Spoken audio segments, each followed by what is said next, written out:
अस्सलाम वालेकुम दोस्तों, उम्मीद करता हूँ आप सब खैरियत से होंगे। तो आज की इस वीडियो में मैं टोटल 3 अपडेट आप लोग के साथ शेयर करने वाला हूँ, जिसमें एक अपडेट जो है वो जवाजात की तरफ से है, जिसे आप लोगों को जानना बहुत ज़रूरी है। खास करके उन लोगों को जो लोग छुट्टी पे गए हैं और छुट्टी से वापस नहीं आ सके हैं, तो ये अपडेट उनके लिए है। उन्हें इस अपडेट के बारे में जानना बहुत ज़रूरी है। तो वीडियो में आगे बढ़ने से पहले आपसे रिक्वेस्ट है, प्लीज़ इस वीडियो को अभी से लाइक कर दीजिए। चैनल को अभी तक आपने सब्सक्राइब नहीं किया है तो चैनल को सब्सक्राइब करके बेल आइकन को प्रेस कर लीजिए, ताकि हमारी आने वाली अगली वीडियो का नोटिफिकेशन आपको मिले। तो सबसे पहली अपडेट ये है कि तकरीबन 13,500 लोगों को फिर से गिरफ्तार किया गया है, जिसमें 8,000 लोग ऐसे हैं जो लेबर लॉ का उल्लंघन कर रहे थे। जैसे किसी के ऊपर हुरूब लगा हुआ है, कोई भाग के काम कर रहा है, और जो है किसी का प्रोफेशन कुछ और है, काम कुछ और कर रहा है। तो इस तरह से तकरीबन 7 से 8,000 लोग फिर से पकड़े गए हैं।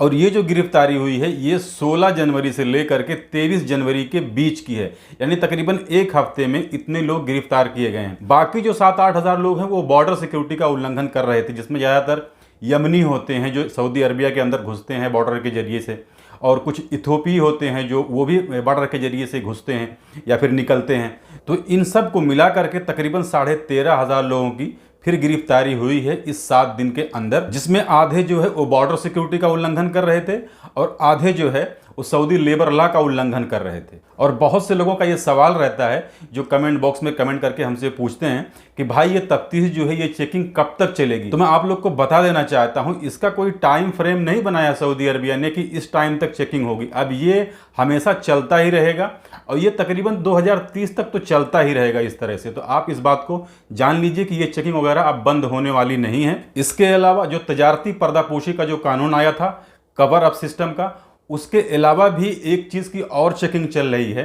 वो दुकानों में और जो है सुपरमार्केटों में जा जाके वो लोग चेक कर रहे हैं, यानी जो सामान मौजूद है दुकान के अंदर उस पर जो है प्राइस का लेबल है कि नहीं है, आप कस्टमर को बिल वगैरह देते हैं कि नहीं देते हैं ठीक से, और उसके बाद में जो है एक्सपायरी डेट वगैरह।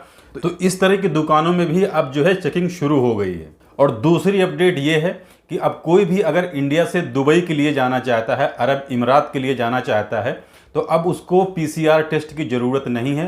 आरटी-पीसीआर जो करवाना पड़ता था पहले, उसकी ज़रूरत अब नहीं है। लेकिन अगर आप सऊदी अरबिया आते हैं तो यहाँ आने के लिए आपको वही 48 आवर वाला जो है पीसीआर टेस्ट की ज़रूरत अभी आपको पड़ेगी। लेकिन अरब इमारात ने इस कानून को अब हटा दिया है, अब आपको पीसीआर टेस्ट की ज़रूरत नहीं है, लेकिन आप जो है फुल्ली वैक्सीनेटेड होनी चाहिए। और दुबई के अंदर एक कानून और हटा दिया गया, जैसे कि हर जगह पे अभी आपको जब बाहर निकलते थे तो मास्क वगैरह लगा के रखना पड़ता था, सोशल डिस्टेंसिंग का भी जो है आपको पालन करना पड़ता था। लेकिन अब खुली जगह ने इमारात की गवर्नमेंट ने इस जो है कानून को हटा दिया है। अब आप जो है बिना मास्क के खुली जगह पे घूम सकते हैं। उसके बाद में आप जो है सोशल डिस्टेंसिंग का भी पालन का उतना अब वहाँ पर ये नहीं रह गया है। लेकिन अगर आप कहीं इंडोर हैं जहाँ पर और लोग हैं तो वहाँ पर आपको मास्क लगाना ज़रूरी है और सोशल डिस्टेंसिंग का भी ख्याल रखना ज़रूरी है। लेकिन अगर आप बाहर हैं खुले जगह में तो इसकी कोई ज़रूरत नहीं है। तो इस चीज़ को अब धीरे धीरे सारे देश फॉलो करेंगे। सऊदी अरबिया के अंदर तो अभी ऐसा कानून नहीं है। अभी आपको जो है जो वहाँ से गाइडलाइन है ये हेल्थ मिनिस्ट्री की तरफ से, उसको हमें फॉलो करना। अगर नहीं करते हैं तो फाइन लग जाएगा। और आखिरी जो खबर है वो जवाजात से आई है, जिसे मैं आपके साथ में शेयर करना चाहता हूँ।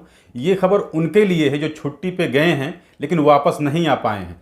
तो ऐसे में क्या होता है, अगर कोई छुट्टी जाता है और वापस नहीं आता है छुट्टी के पीरियड के अंदर, तो उसके ऊपर 3 साल का बैन लग जाता है। लेकिन इसमें कुछ चीज़ें ऐसी हैं जिसे जानना बहुत ज़रूरी है उन लोगों को जो छुट्टी पर गए हैं और वापस नहीं आ पाए हैं, लेकिन वो फिर फ्यूचर में सऊदी अरबिया आने का प्लानिंग कर रहे हैं। क्योंकि बहुत से ऐसे लोग हैं जो कमेंट बॉक्स में कमेंट करके हमको बता रहे हैं कि भाई हमारा 3 साल पूरा होने वाला है। तो मैं, लेकिन साल तो आप उंगलियों पे जोड़ लेंगे कि 3 साल तो पूरा हो गया है।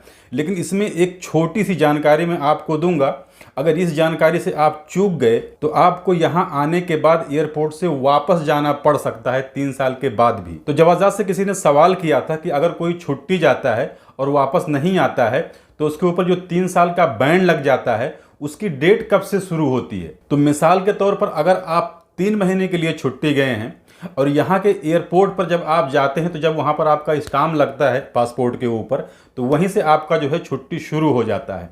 तो उन 3 साल के अंदर ये जो छुट्टी का पीरियड है 2 महीना 3 महीना, वो भी जोड़ा जाएगा कि नहीं जोड़ा जाएगा। तो इसके बारे में भी जवाजात ने वजाहत की है। इसके अलावा भी एक चीज और बताया है जो मैं आप लोग को बताना चाहता हूं। तो सबसे पहले जवाजात ने यह बताया है कि जब आप छुट्टी पर जाते हैं और जो आपका छुट्टी का पीरियड होता है, यानी 2 महीना, 3 महीना, 4 महीना जो भी होता है, यानी जो आपके पास वीजा होता है री एंट्री का, उसका डेट जब से खत्म होता है, यानी आप 3 महीने की छुट्टी पे गए हैं, इंडिया के अंदर आपका 3 महीना हो गया है, तो फिर उस 3 महीने के बाद से जो चौथा महीना आएगा वहां से जो है 3 साल जोड़ा जाएगा। लेकिन ये अरबी महीने के हिसाब से जोड़ा जाएगा, ना कि इंग्लिश के हिसाब से। यानी अरबी का जो साल होता है, इंग्लिश का जो साल होता है, उसमें तकरीबन 11 दिन का फर्क पड़ जाता है। तो आप जब कभी भी इस चीज़ को जोड़ना कि मेरा 3 साल हुआ कि नहीं हुआ, तो वो जो है अरबी के महीने से जोड़ना, क्योंकि इसमें जवाजात ने साफ साफ कहा है इन चीज़ों का लोग ध्यान नहीं रखते हैं और जब यहाँ पर आते हैं तो यहाँ से उनको वापस जाना पड़ता है।